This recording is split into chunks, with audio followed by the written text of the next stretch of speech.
গত ২৪ ঘন্টায় ডেঙ্গুতে আক্রান্ত হয়ে দেশে আরও ৬ জনের মৃত্যু হয়েছে।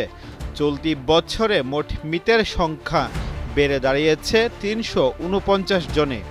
একই সময় ডেঙ্গু আক্রান্ত হয়ে দেশের বিভিন্ন হাসপাতালে ভর্তি হয়েছেন ৭৮৮ জন রোগী। এ নিয়ে বছরে মোট ভর্তি রোগীর সংখ্যা ৮৭,৭১২।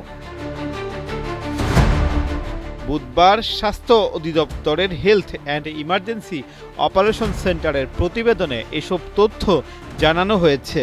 এখন পর্যন্ত ৮৪,৫৭০ জন রোগী চিকিৎসা নিয়ে সুস্থ হয়ে বাড়ি ফিরেছেন।